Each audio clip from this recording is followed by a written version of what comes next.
Committee of state lawmakers will investigate longtime House Speaker Mike Madigan's ties to the ComEd bribery scandal. It is the first step in a long process that could lead to discipline or even expulsion of the state's most powerful politician. Illinois Capitol Bureau Chief Mark Maxwell joining us live from Springfield. Good evening, sir. Patrick, good evening. Governor Pritzker has said that if those allegations in federal charging documents are true, then Speaker Madigan should resign. But the Speaker says they're not and insists he never broke the law. Illinois House Speaker Michael Madigan is public official A at the center of a sprawling federal corruption investigation. Now he'll get to plead his case before a panel of his peers and before prosecutors bring any charges against him. I'm going to give Speaker Madigan proper due process. He deserves due process just like any other House member.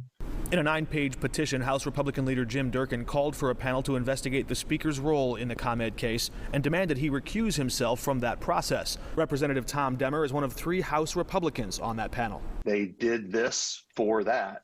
There are quid pro quos that are established by ComEd.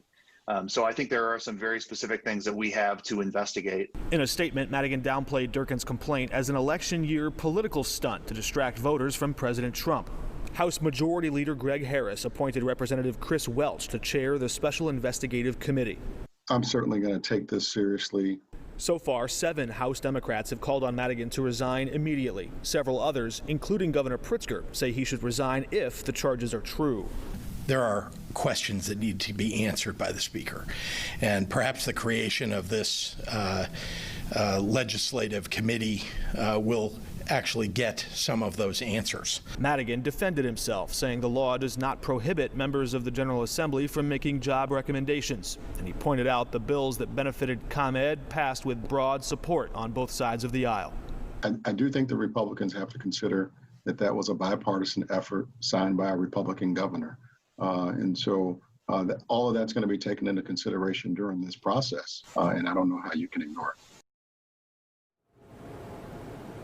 House rules will allow this panel to call witnesses and allow Speaker Madigan to use a lawyer to help him build his case, to defend himself. This investigative committee, only the first step in the process. If they find fault or wrongdoing with Speaker Madigan, they would refer that to a second panel of new House representatives who would have to decide whether or if to discipline the Speaker. Back to you. Thank you, Mark. Well, we're learning new details about the presidential debate.